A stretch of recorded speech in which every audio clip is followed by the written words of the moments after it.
Angel Reese did what everybody expected Angel Reese to do. Picture a legendary brand, once a king, now forgotten and desperate, betting its entire future on one single high-stakes gamble. Reebok, a name that once echoed on every court, decided to push all its chips to the center of the table, placing them on their supposed savior, Angel Reese. They didn't just give her a shoe deal, they handed her the keys to the kingdom, hoping the Bayou Barbie could single-handedly resurrect their brand from the dead. But instead of a glorious return, they may have just orchestrated the most public, embarrassing faceplant in modern sneaker history, a misfire so spectacular it will be studied for years to come. Angel Reese is bringing back a legendary shoe. It's been reported that May 1st, the Angel Reese Shaq Gnosis shoes is dropping. If you're a 90s baby, you know how important these sneakers were. These were the shoes Shaq was wearing when he used to play like Giannis. From what I'm hearing, Angel Reese is dropping a whole capsule that includes these shoes, these as well, and also these runners. The hype machine was unlike anything we'd seen from Reebok in decades. It was a marketing blitzkrieg designed to convince the world this wasn't just another shoe release, it was a revolution. Billboards screamed her name, Instagram ads flooded every feed, and the message was clear. Angel Reese is the new queen, and the Reebok solution is her crown. They weren't just selling footwear, they were selling a cultural reset, an overthrow of the Nike and Adidas empire. The pressure they placed on a rookie athlete was immense, expecting her to carry the weight of a multi-billion-dollar corporation on her shoulders before she had even played a full WNBA season. It was a bold, audacious move that had everyone watching, waiting to see if they had just pulled off a masterstroke or a monumental blunder. Angel wings, you say? Angel wings? Hey, I think we got the official picks now. Reebok has officially gave us information regarding that heat Angel was wearing yesterday. Well, it's on. Officially, these are going to be dubbed the Me Bounds, which I ain't mad at it. They got to send some over to Teague and them, though. You got to send some. I'll move out the way for y'all. But I know what colorway I'm getting. Forget them white ones. I need me 2 pairs of these. One for me, one for my little sister. Got to make sure she clean on the court. Let's go ahead and get y'all another image. I'm going to get out the way so I can get y'all screenshots in. But the word on the street is that upper is based off of angel wings. That makes this shoe 10 times much cleaner.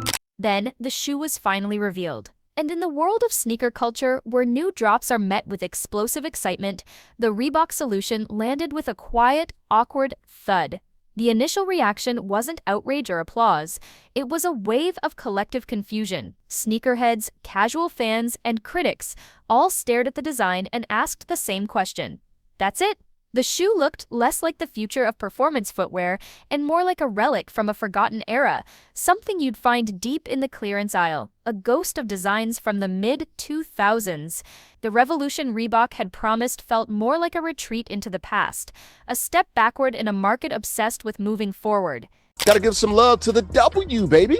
Dude, the amount of aura that it takes to go ahead and premiere your signature shoe on the cover of 2K, a lot of people were complaining about the fact that she's on 2K too, but I feel like a lot of those people, again, didn't understand the vision. I'm a person that has said for a long time too, she's the best player in the sky. If you actually watch, you can see, and that a lot of people compared her to Rodman. That was terrible because she always had the vision. She always had a lot of scoring ability too. So we're seeing that come into fruition. It's been an awesome week for her. I will say though, Reebok 7 straight doubles too. Like she ain't playing. What followed was a digital bloodbath. The internet, in its infinite and merciless wisdom, immediately began roasting the shoe. Memes spread faster than a wildfire in a windstorm. People joked that the Reebok solution was the solution to getting your ankles broken, not breaking records.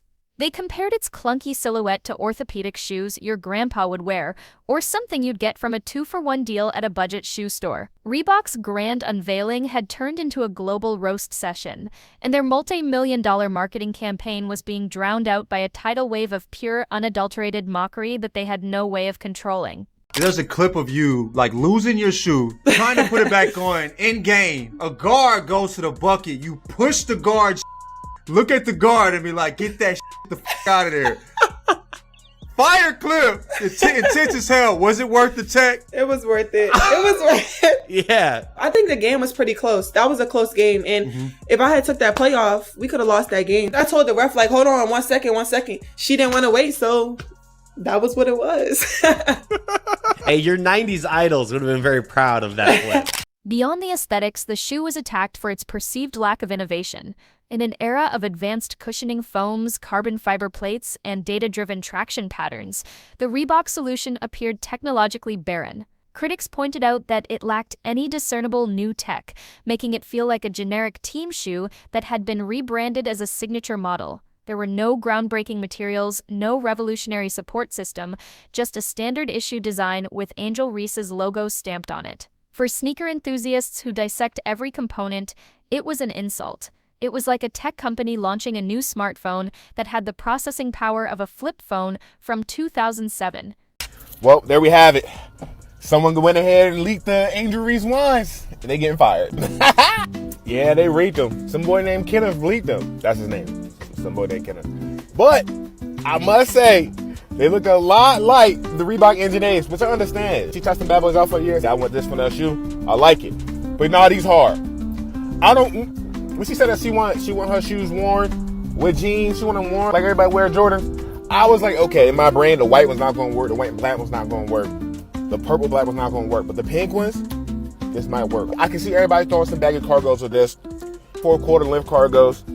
You can almost feel the sheer panic that must have ripped through the Reebok headquarters. Executives who had likely been preparing for champagne toasts were now in frantic damage control meetings. The dream of a triumphant comeback had morphed into a public relations nightmare overnight. This wasn't just a product failing to connect, it was a deep fundamental misreading of the entire culture they were trying to infiltrate. Their bold statement to the world had been laughed out of the room, exposing their desperation and leaving their entire comeback strategy in tatters before it even began. This was a 5-alarm fire, and they had shown up with a water pistol. Speaking of Angel Reese, today we're reviewing the Reebok Engine A, the same version that we first saw Angel Reese play in. These released on February 13th for a retail price of $120 US. This ERS technology, or energy return system, felt like a great support system to play in. They're super plush on foot, and honestly, no disrespect to Reebok, but I was pleasantly surprised at how bouncy the cushioning was. Dark gray, translucent rubber here on the outsole. I appreciate that it's a little bit sticky when you first dig your fingers into it. The tragic irony in all of this is that Reebok wasn't wrong about Angel Reese. She is a bona fide star with a magnetic personality and a massive loyal following. Her confidence is her brand, and she has the charisma to move mountains. But here lies the critical misunderstanding that led to this disaster. Sneaker culture does not run on personality alone. You can't just slap a famous name on a mediocre product and expect it to become an icon. The shoe itself has to have soul, performance, and a story. Reebok bought the celebrity but forgot to build the shoe, a fatal error in a market that values product integrity above all else. Load of this. Angel, I rock with you. But Angel Reese, she talking about something. Just like how they wear Jordans everywhere, I want people to wear the Angel Reese ones everywhere. Oh, I don't know if you're wearing them everywhere. But she also said Reebok is back. People are going to be wearing Reebok everywhere. Niggas going to be wearing Reebok. But them Angel Reese ones, off the court, I don't know. I get it. These is valid on court. They look good. They do. Them Angel Reese ones, I can't call them AR ones. I can't disrespect Austin Reeves. The Angel Reese ones do look valid, bro. The Angel Reese design is cool. But I don't know how they're going to go with some jeans. When you deconstruct their strategy, the flaws are painfully obvious. The entire rollout felt forced, a decision made in a boardroom far removed from the streets where sneaker culture actually lives. The design was uninspired, lacking any of the edge or innovation that defines modern basketball footwear. It felt safe, generic, and completely disconnected from the bold, unapologetic player it was meant to represent. Instead of creating a shoe that embodied Angel Reese's spirit, they gave her a corporate-approved, focus group-tested product that screamed, "We're trying too hard," and the fans saw right through it instantly. Black and white sports supporters, well, in case you do not know, the unrivaled 3x3 Women's Basketball League starts today, and I know so many of you are just really fired up and excited. The return of Angel Reese to a basketball court. You know, I was looking at the schedule. The whole broadcast is an hour long. Is that what I'm supposed to take out of this schedule? I don't get it. They're going to play the whole game, the whole broadcast, the whole 9 yards, because they got back-to-back games literally starting an hour apart on the same network.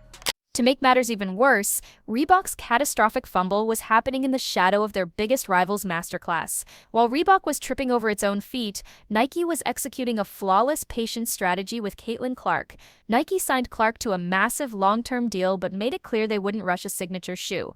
They understood that legacy takes time to build. By playing the long game, Nike was protecting its athlete, building authentic hype, and ensuring that when her shoe finally does drop, it will be a monumental cultural event. The contrast was brutal. Reebok looked like a desperate gambler going all in on a weak hand, while Nike looked like the seasoned pro, calmly and methodically building an unbeatable empire.